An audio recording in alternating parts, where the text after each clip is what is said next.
Good morning, students. How are you all? I hope that you all are fine and doing good at your home.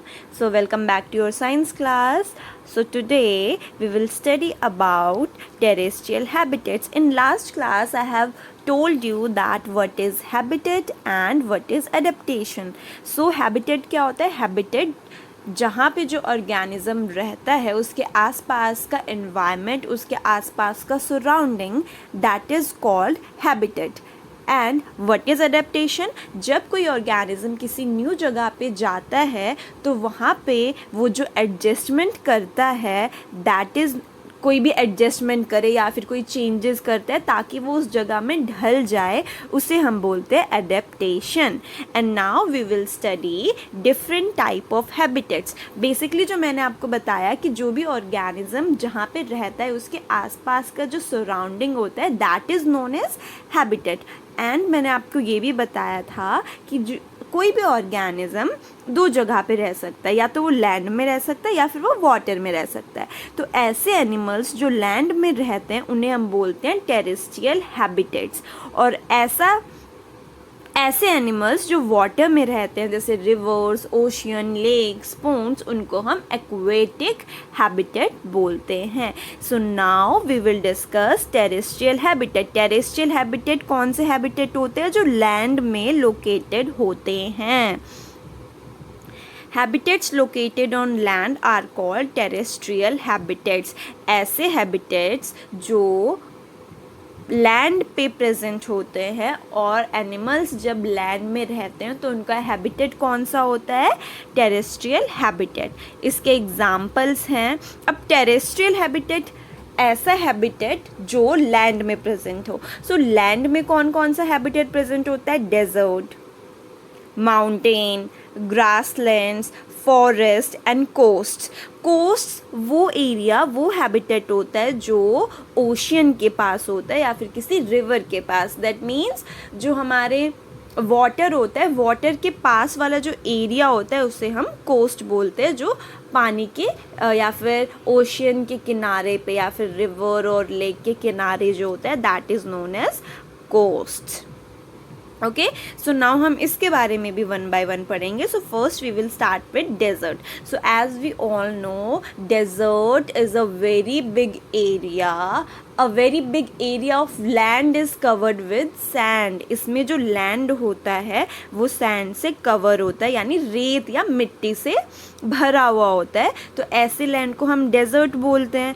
Desert are hot during the day and cold at night. And also जो desert areas होते हैं, जैसे जो हमारे राजस्थान वाला जो area है, वहाँ पे टेम्परेचर ज़्यादा होता है, वहाँ पे गर्मी ज़्यादा होती है और वहाँ पे दिन के टाइम पे ज़्यादा गर्मी होती है और नाइट के टाइम पे थोड़ा सा कोल्ड हो जाता है, टेम्परेचर थोड़ा सा गिर जाता है. Desert receive very little rainfall. अब वहाँ पे रेनफॉल जो है वो बहुत कम होती है. दैट्स वाई वहाँ पे गर्मी ज़्यादा होती है. और क्योंकि वहाँ पे बारिश ज़्यादा नहीं होती, रेनफॉल ज़्यादा नहीं होती, इसलिए वाटर की कमी हमेशा डेजर्ट एरियाज़ में रहती है. Animals and plants that live in deserts have found a variety of ways to cope with this extreme conditions. अब वहाँ की conditions कैसी है? वहाँ पे सैंड से पूरी लैंड कवर होती है, वहाँ गर्मी बहुत होती है, वहाँ पे वाटर की कमी है, रेनफॉल नहीं होती, वाटर की प्रॉब्लम होती है. तो वहाँ पे जो एनिमल्स एंड प्लांट्स रहते हैं वो कैसे रहते हैं? क्या आपने कभी ये सोचा है? वो एनिमल्स एंड प्लांट्स क्या करते हैं? एडेप्टेशन कर लेते हैं, एडजस्ट कर लेते हैं उस इन्वायरमेंट में. अब वो कैसे एडजस्ट करते हैं, अब हम वो पढ़ेंगे. कोप मीन्स डील करना, कि वो जो हाईएस्ट लेवल ऑफ कंडीशन है, मतलब इतनी ज़्यादा जो गर्मी की कंडीशन है और पानी की कमी है, उसके साथ वो कैसे डील करते हैं, इस प्रॉब्लम को वो कैसे ओवरकम करते हैं, that we will study. So first we will study कि जो प्लांट्स हैं जो डेजर्ट में रहते हैं वो कैसे अडेप्ट कर, मतलब वो कैसे रहते हैं डेजर्ट में, उन्होंने कैसी एडेप्टेशन की है, उन्होंने अपने आप को कैसे एडजस्ट किया है. So for this you need to remember the structure of leave, जो कि मैंने आपको चैप्टर 7th में पढ़ाया था कि जो लीव्स होती हैं उन पे छोटे छोटे पोर्स होते हैं। इन पोर्स के थ्रू छोटे छोटे होल्स या फिर पोर्स होते हैं जिन्हें हम स्टोमेटा बोलते हैं, और इनके थ्रू पानी जो है वो अंदर और बाहर जाता है। क्या होता है, क्योंकि डेजर्ट एरिया में तो पानी की कमी ऐसे ही है, और अगर ऐसे में यहाँ से इन स्टोमेटा से अगर वाटर बाहर जाता ही रहेगा तो प्लांट बिल्कुल सूख जाएगा, और अगर प्लांट सूख जाएगा तो उसकी डेथ हो जाएगी। डेजर्ट प्लांट्स में ये जो वाटर लॉस होता है ये कम होता है, ताकि पेड़ों से या फिर उनके पत्तों से ज़्यादा पानी ना निकले और प्लांट के अंदर ही ज़्यादा से ज़्यादा पानी रहे, ताकि प्लांट हमारा लिव कर सके, सरवाइव कर सके। So what is transpiration? Transpiration आपको याद करना पड़ेगा, जब लीव्स में इन छोटे छोटे पोर्स जो कि स्टोमेटा होते हैं, इनसे जब पानी बाहर निकलता है एयर में, तो इस प्रोसेस को हम ट्रांसपिरेशन बोलते हैं। जब लीव से पानी एयर में चला जाता है उन्हें हम ट्रांसपिरेशन बोलते हैं। बट डेजर्ट के कंडीशंस में जहाँ पे पानी की कमी इतनी होती है, वहाँ पे इन लीव से ज़्यादा पानी बाहर नहीं निकलता, मतलब ट्रांसपिरेशन बहुत कम होती है। To reduce the loss of water by transpiration, most desert plants have a few small size leaf to minimize the surface area. अब ट्रांसपिरेशन कम होती है, उसके लिए क्या होता है, लीव का साइज़ छोटा हो जाता है। अब क्योंकि साइज़ छोटा होगा तो इसमें पोर्स कम होंगे, अब पोर्स कम होंगे तो पानी कम बाहर जाएगा। अब हम इसका एग्जांपल ले सकते हैं कि हमने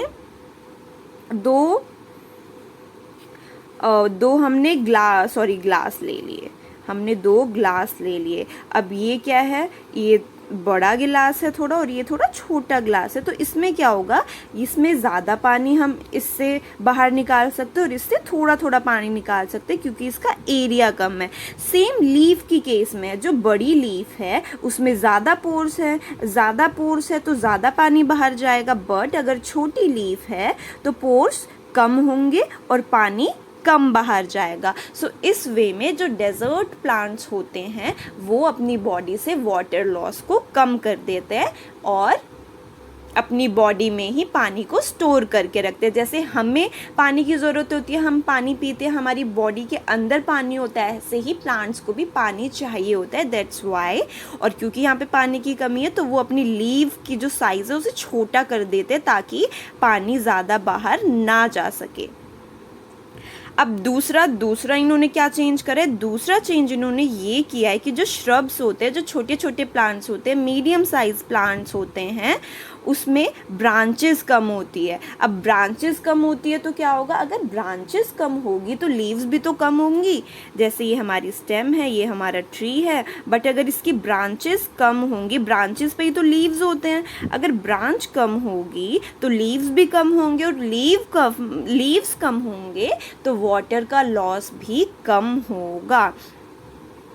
अब तीसरा एक और वे, ये तो हमने लीव्स की बात कर ली, ब्रांचेस की बात कर ली। Now we will talk about roots.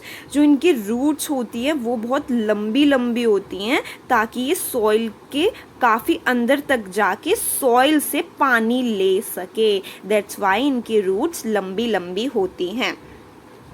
Okay, so other than this और क्या चेंजेस होते हैं, और क्या स्पेशल फीचर्स होते हैं। Many plants have fleshy stems to store water. Fleshy means thick और सॉफ्ट, थिक एंड सॉफ्ट। कई प्लांट्स ऐसे होते हैं उनकी जो स्टेम होती है वो मोटी और सॉफ्ट सी होती है, और उसमें वो पानी को स्टोर करके रखते हैं। और ऐसे प्लांट्स जिनकी स्टेम फ्लैशी होती है, मतलब थिक एंड सॉफ्ट होती है, ऐसे प्लांट्स को हम सक्यूलेंट प्लांट्स बोलते हैं। Succulent plant. The stem is also covered with the thick waxy layer. इनकी जो स्टेम जो होती है, अब कुछ प्लांट्स ऐसे होते हैं जिनकी स्टेम वैक्सी लेयर से कवर्ड होती है, मतलब वैक्स जैसी कुछ लेयर होती है स्टेम के ऊपर, और वो जो वैक्सी लेयर है वो ज़्यादा से ज़्यादा पानी को होल्ड या फिर स्टोर करने में मदद करती है। ओके, सो दो बातें मैंने आपको बताई कि कुछ प्लांट्स की जो स्टेम होती है वो फ्लैशी होती है, मोटी होती है और सॉफ्ट होती है, उसके अंदर वो पानी स्टोर करके रखते हैं। और कुछ प्लांट्स की जो स्टेम होती है उसके ऊपर एक कवरिंग होती है वैक्सी लेयर की, और इस लेयर की वजह से वो ज़्यादा से ज़्यादा पानी स्टोर करके रख पाते हैं। अब एग्जाम्पल ऐसे कौन कौन से प्लांट्स होते हैं जो डेजर्ट में पाए जाते हैं? कैक्टस, बबूल, डेट पाम जो खजूर होते हैं वो होते हैं। सो ये एग्जाम्पल्स हैं हमारे डेजर्ट प्लांट्स के। एंड नाउ स्पेसिफिकली हम कैक्टस प्लांट के बारे में पढ़ेंगे। कैक्टस हम सब ने देखा है, this is a picture of cactus. अब हम इसके बारे में पढ़ेंगे कि इसका ये स्पेशल स्ट्रक्चर जो है वो क्या हेल्प करता है इसकी।